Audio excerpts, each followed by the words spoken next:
वक्त बदला, हालात बदले, जम्मू कश्मीर के ख्यालात बदले, सीना पीटने वालों पर खामोशी छाई। है क्या उन्हीं के जरिए तहकीकात कराने का सरकार का इरादा है? अगर ऐसा है तो वो इस तहकीकात को नकार रहे हैं। इसकी बाज़ाब्ता तौर पर जुडिशल तहकीकात होनी चाहिए थी। इजलास में डॉक्टर फारूक अब्दुल्ला जो कि PhD के सदर है, जनरल सेक्रेटरी मोहम्मद यूसुफ तारिगामी के अलावा मुजफ्फर शाह ने इसमें शमूलियत इख्तियार की। महबूबा मुफ्ती जो कि इस इजलास में शामिल न हो सकी क्योंकि उनको कल शाम से ही इंतजामिया ने घर में नज़रबंद रखा है। प्रेस कॉन्फ्रेंस में कई मामलात को लेकर PhD ने खुलासा किया है कि कश्मीर की आवाम, जम्मू कश्मीर की आवाम, खासकर कश्मीर की आवाम को क्या कुछ भुगतना पड़ रहा है और अगर जो तहकीकात का उन्होंने मुतालबा किया कि वो जानिबदाराना हो। और इसके साथ साथ उन्होंने कहा कि जो लवाकिन हैं वो डिमांड कर रहे हैं कि जो उनकी मैयत है, डेड बॉडीज़ है, वो उनको वापस दी जाए ताकि उनके घर वाले जो इस एनकाउंटर में मारे गए हैं उनके आखिरी दीदार कर सके। तो उन्होंने कहा कि सरकार की जिम्मेदारी है कि वो लवाकिन को उनकी जो मैयत है, जो इस एनकाउंटर में मारे गए थे, उनकी मैयत वापस दे। और साथ ही साथ उन्होंने कहा कि जुडिशल इंक्वायरी ही इसका सही रास्ता है, तरीका है, जिससे कि पूरी तरह जो मामलात हैं वो सामने आ सकते हैं। हमने मुतालबा किया कि जुडिशल इंक्वायरी होनी चाहिए।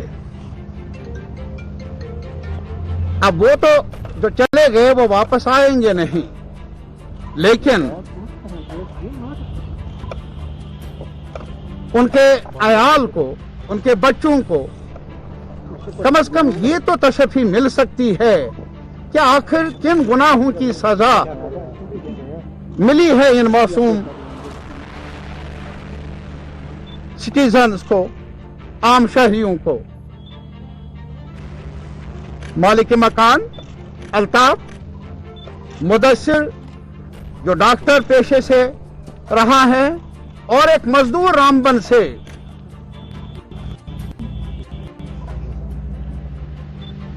अब बताइए क्या ये एक सबसे बड़ी चेतावनी है हम सब के लिए। और इसीलिए हमारा यह भी मानना है कि ये मुल्क की सलामती के नाम पर अगर किया जाए, हम आवाम से भी, पूरे मुल्क के आवाम से, सिविल सोसाइटी से, पॉलिटिकल पार्टी से, जुडिशरी से ये अपील करना चाहते हैं, क्या आम शहरियों को हिलाक करना कौमी सलामती के लिए जरूरी है? क्या यहां तक अब बात पहुंच गई? यह हमारा सवाल है, हमारी अपील है, पूरी सोसाइटी के साथ पूरे मुल्क के आवाम के सामने हम रखना चाहते हैं। हमने यह भी फैसला किया, आज डॉक्टर साहब एक चिट्ठी जाएगी, एक अर्जदाश हम भेजेंगे प्रेसिडेंट ऑफ इंडिया की खिदमत में। डॉक्टर साहब की वसातत से जो हमारे चेयरमैन हैं PhD के,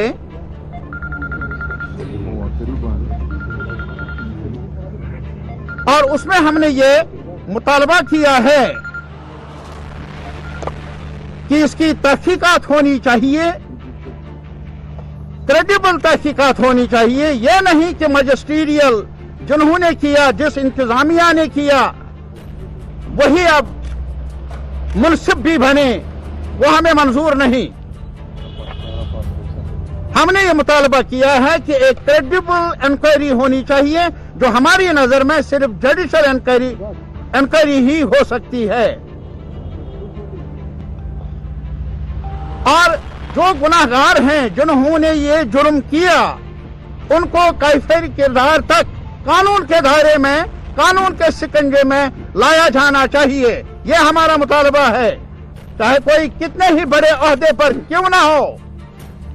हमारी नजर में वो लॉ वायलेटर्स हैं, लॉ वायलेटर्स हैं। अगर कोई लॉ वायलेटर होता है, अभी कॉन्स्टिट्यूशन हमें बता रहा है, उन्हें सजा मिलनी चाहिए। और दूसरी बात ये कि यहां और ज्यादा अलमिया कई सालों से ये जारी है, कोई भी मरे, एनकाउंटर के नाम पर, मिलिटेंसी के नाम पर, उनके जो यहां के रहने वाले हैं, जो उनके अहबाब है, अकारिब है, रिश्तेदार हैं, उनको एक डिग्निफाइड ब्यूरियल से भी दूर रखा जाता है, जो कि एक लेजिटिमेट कॉन्स्टिट्यूशनल राइट है हर शहरी का। वो कोई एहसान नहीं, कोई तरफदारी नहीं, कोई फेवर नहीं। और इसके साथ ही अगर ऐसा नहीं किया गया, कई बहाने हैं। कोविड के नाम पर आप कुछ भी कर सकते हैं, लॉ एंड ऑर्डर के नाम पर आप किसी को जनाजा पढ़ने से भी बुरी।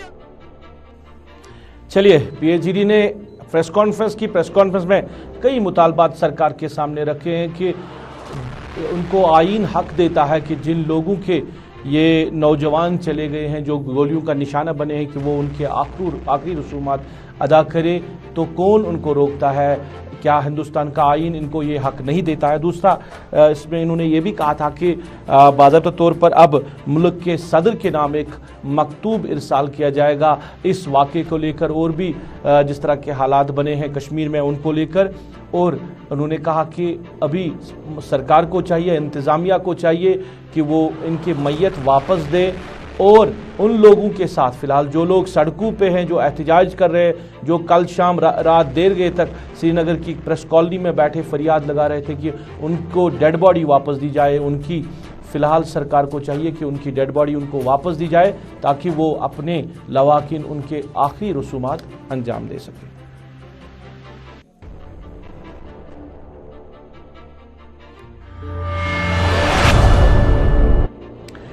हैदरपुरा हलाकतों को लेकर अब सियासी जमातें भी मैदान में आ गई है, और आज साबिका वज़ीर आला उमर अब्दुल्ला, जो कि नेशनल कॉन्फ्रेंस के नायब सदर भी है, उन्होंने भी इन हलाकतों को लेकर श्रीनगर के सुनवार इलाके में राम मुंशी बाग पार्क में एक खामोश एहतिजाजी धरना दिया।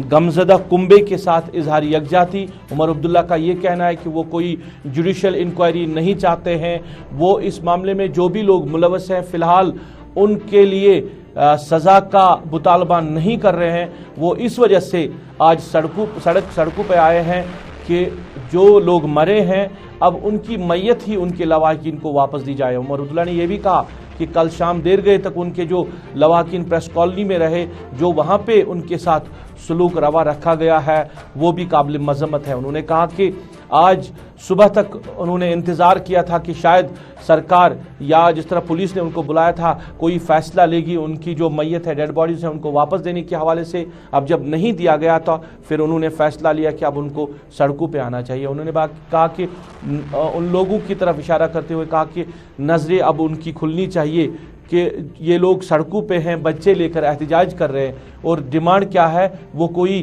किसी की फांसी का मुतालबा नहीं कर रहे हैं, वो किसी को लेकर सज़ा का मुतालबा नहीं कर रहे हैं। सिर्फ मुतालबा उनका ये है कि उनके जो मारे गए नौजवान हैं उनकी मैयत वापस दी जाए। उमर अब्दुल्ला ने इस मौके पे मीडिया के साथ बात करते हुए उन्होंने क्या कहा, हम आप तक पहुंचा रहे हैं। एनकाउंटर हो गया जी, जो लोग मारे गए उनको हम वापस नहीं ला सकते। गवर्नमेंट ने इंक्वायरी भी ऑर्डर की जी, उस इंक्वायरी का क्या नतीजा होगा उसके लिए भी हम चलिए इंतज़ार करेंगे।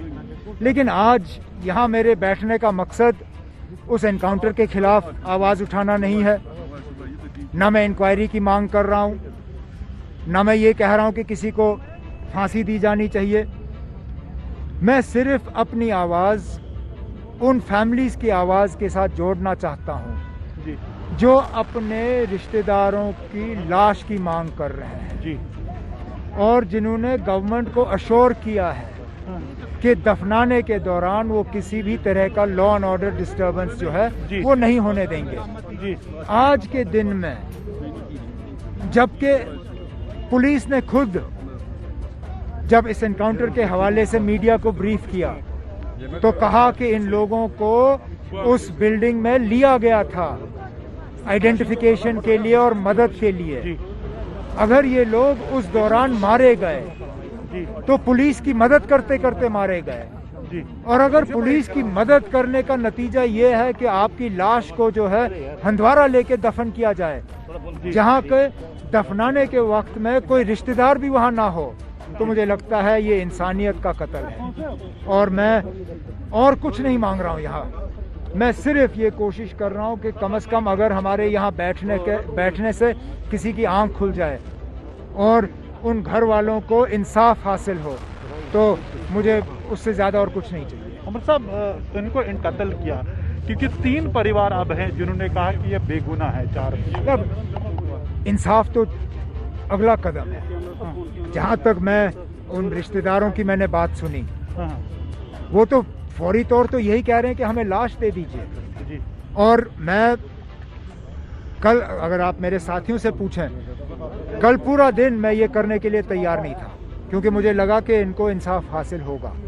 फारूक अब्दुल्ला साहब ने लेफ्टिनेंट गवर्नर साहब से बात की, वहाँ से भी कुछ अश्योरेंसेस आई, लेकिन रात को उन फैमिलीज के साथ जो हुआ, वो प्रेस कॉलोनी में चुपचाप तरीके से अपनी बात वहाँ ला रहे थे और सिर्फ डेड बॉडीज मांग रहे थे, उनको तक वहाँ बैठने नहीं दिया। तो आज सुबह मैंने सोचा ना, अब मैं खामोश नहीं बैठूंगा, मैं बाहर निकलूंगा। लेकिन तब भी मैंने इंतज़ार किया, क्योंकि मैंने सुना कि 10:30 बजे वो पुलिस के पास गए थे और उसके बाद फिर उनको पुलिस कंट्रोल रूम लिया गया। और मैं इस इंतज़ार में था कि कम से कम वो वहाँ से निकल के कहेंगे कि हाँ जी, हमें हंदवारा लिया जा रहा है और डेड बॉडीज़ हमारे हवाले की जा रही हैं। लेकिन वहाँ पे पुलिस ने उनको कहा कि आप 2-3 दिन ठहरिए, हम देख लेंगे। तब जाके फिर मैंने 1 बजे फैसला किया कि अब मैं बैठूंगा आज का दिन यहाँ, कम से कम और कुछ नहीं तो आप लोगों के ज़रिए अपनी आवाज़ में बाहर पहुँचवा पाऊँ। पुरअमन तरीके से हम यहाँ बैठे हैं। हम चाहते तो दफ्तर से बाहर आके हम चौक बंद करते, सड़क बंद करते, पुल बंद करते, कोई नाराबाजी नहीं, कोई लॉ एंड ऑर्डर डिस्टर्बेंस नहीं, यहाँ तक कि कोई सड़क बंद नहीं। चुपचाप तरीके से यहाँ हम बैठ के आपसे बात कर रहे हैं और कोशिश कर रहे हैं कि कम से कम अगर उनके घर वालों के लिए हम इंसाफ हासिल कर सकें और उनकी डेड बॉडीज़ उनको वापस लौटा सके, यही हमारा मकसद है। उमर साहब, पिछले साल से कई बार चाहे शोपियां में हुआ जो पूंछ के वो लड़के थे, उसके बाद लावेपुरा में हुआ, कई बार ऐसा हुआ, तो कैसे ये बंद हो जाएंगे ये बात? कहीं ना कहीं से तो शुरुआत होनी है, कहीं ना कहीं से तो शुरुआत होगी। और अगर इस एनकाउंटर से आगे जाने वाले एनकाउंटर्स पे रोक लगेगी जिसमें कि सिविलियंस की मौत होती है, तो सबसे बड़ी बात वही होगी। देखिए, अब मैं बार बार ये बात दोहराता हूँ, मुझे और किसी के अल्फाज दोहराने की ज़रूरत नहीं है, सिर्फ और सिर्फ हमारे मुल्क के वज़ीर आज़म। चलिए, साबका वज़ीर आला उमर अब्दुल्ला अपने साथियों हमरा श्रीनगर के सुनवार इलाके में राम मुंशी पार्क में एहतजाजी धरने पे थे। कई बातों का खुलासा उन्होंने किया कि अब इस तरह के वाक़ात रुकने चाहिए, कहीं ना कहीं तो इन चीज़ों पे रोकथाम लगना वक्त की ज़रूरत है। इधर बात करें पीडीपी के हवाले से, पीडीपी ने भी आज एहतजाज का प्रोग्राम बनाया था। हालांकि पीडीपी सदर महबूबा मुफ्ती जो कल एयरपोर्ट से, जब जम्मू से एयरपोर्ट आई तो एयरपोर्ट से सीधे उनको अपने घर लेके गए हैं और वहां फिर उनको नज़रबंद रखा गया है, तो उनको घर से बाहर जाने की इजाज़त नहीं दी जा रही है। इसके साथ साथ पार्टी के बेशतर लीडरान, जिनमें स्पोक्स पर्सन भी है, उनको भी आज खाना नज़रबंद रखा गया है। इसके बावजूद पीडीपी ने एहतजाज करने की कोशिश की। अगरचे पीडीपी ऑफिस को पहले ही बंद कर दिया गया था, मगर कई लीडरान, कई वर्करान जो है वो श्रीनगर पहुंचे, पार्टी ऑफिस पहुंचे, वहां पे उन्होंने इस वाक़े के हवाले से मजम्मत की और अपनी बात रखी कि वो एहतजाज करना चाहते थे, अपनी बात रखना चाहते थे, जो उनका जमहूरी हक है, मगर जमहूरियत के इस मुल्क में उनको अपनी बात जो सामने रखने नहीं दिया जा रहा है। मोहम्मद यासीन भट्ट जो जिला सदर बडगाम है, उन्होंने मीडिया के साथ इस मौके पर बात करते हुए क्या कहा, हम अब तक पहुंचा रहे हैं। ये एक बड़ा जमहूरी मुल्क है, जमहूरियत में हर एक को बात करने का हक है, तो मुझे लगता है ये ठीक नहीं है कि किसी को बात करने नहीं देते। हमने पीडीपी दफ्तर की तरफ से यहाँ पे आज प्रोटेस्ट मार्च लीगली तौर पर, पुरअमन तौर पर प्रोटेस्ट निकालने का एक प्रोग्राम रखा था, बाकायदा तौर पर पूरा। चलिए, इधर पीपल्स कॉन्फ्रेंस ने भी आज श्रीनगर में एहतजाज किया। पार्टी लीडर खुर्शीद आलम और अब्दुल गनी वकील की सरबराही में पार्टी से बेशतर वर्करान ने आज श्रीनगर में एहतजाज किया। उनके हाथ में प्ले कार्ड्स थे जहां पे वो कह रहे थे कि इन लोगों को इंसाफ दिया जाए, इनकी जो मैयत है वो लवाकिन को वापस दी जाए और इसके साथ साथ इस मामले की जुडिशियल तहकीकात होनी चाहिए। जो रास्ते पे बैठे हुए प्रेस कॉलोनी में इंसाफ की दुहाई दे रहे हैं, हमने उनकी आवाज़ के साथ अपनी आवाज़ को मिलाने का जो फैसला लिया कि मेरे चेयरमैन सजाद गनी लोन साहब एक पहला लीडर है रियासत जम्मू कश्मीर का जिसने हैदरपुरा वाकई को लेकर पहला ट्वीट किया, पहला बयान दिया। सजाद साहब की अपील पे अपने आप को वक्फ कर दिया कि हम उन लोगों के साथ मिले और वजीर आजम हिंदुस्तान और ऑनरेबल होम मिनिस्टर पर बात आशा करें कि इंसाफ के तकाजे पूरे करने के लिए लोग, रियासत जम्मू कश्मीर के लोग उनकी तरफ निगाहें लगाए हुए हैं, उनकी तरफ उम्मीदें लगाए हुए हैं और हमें यकीन है हमारी मोदवाना गुजारिश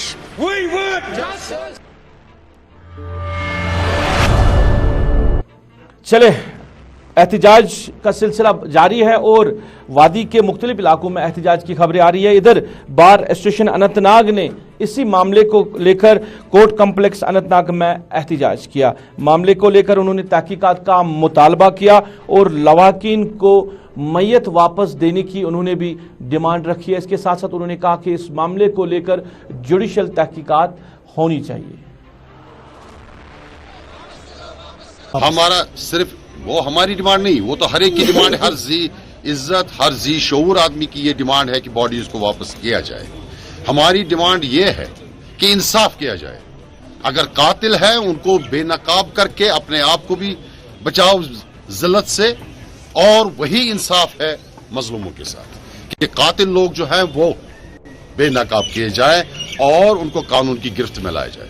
ये हमारा मुद्दा। सरकार रिजेक्ट करते हम कह रहे हैं कि एडीएम का जो इंक्वायरी है उससे हम मुतमईन नहीं है, जुडिशियल में इंक्वायरी होनी चाहिए। जैसा हमने मुतालबा यहाँ पे किया, कम से कम एक रिटायर्ड हाई कोर्ट जज जो है वो इस बारे में तहकीकात करे। हमारा यही यहाँ पे जो मोटिव था कि जो भी किलिंग्स हुई है अभी लास्ट एनकाउंटर में, हैदरपुरा एनकाउंटर में, जिसमें कि ये लोग बोल रहे हैं कि ये मतलब they are related to some, they have militant like they are related to them.